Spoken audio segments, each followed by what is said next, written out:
The number one thing that the couples in financial trouble say is when they were growing up, their parents never talked about money. Never.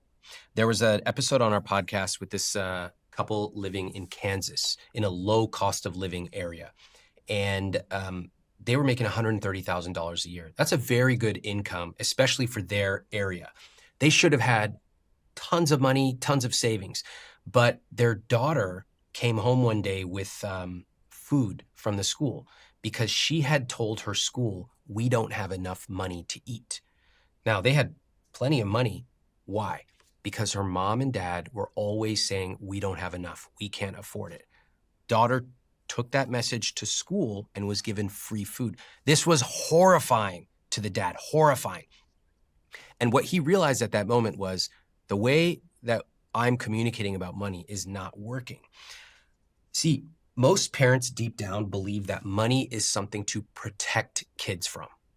They think it's bad. Deep down, most Americans, we have a love-hate relationship with money, but parents think their kids let them be kids.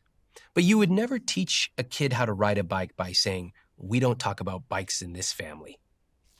You would get them a bike. You would get them on. You would show them how to do it. You would let them fall, and then you would help them get up again. So imagine this with your kids. Imagine that they are 3 years old, young. You pull them up, sit them, you say, look, can you help me push this button? We're going to pay for the rent. This is for our beautiful house. Help me push that button. Yay! Give them 5. Okay? Getting them involved right from the get-go. And this is, if they're living with 2 parents, this is mom and dad. You want them to see both because too often people only see mom worrying about the bills. And so they come to associate mom with worrying. And therefore, if it's their daughter, they think they are supposed to worry as well. Now imagine the kid is 8, 10 years old. You say, hey, we have to go to the grocery store. Here's $100. We need to get all these things. How should we do it? Let them make mistakes. They're going to forget about taxes. Let them learn, right? They get a little older. They're planning pizza or a restaurant for the family. Here's $100 for dinner. Problem is they're going to pick someplace like Chili's. It's horrible, but you got to go let them learn their lesson.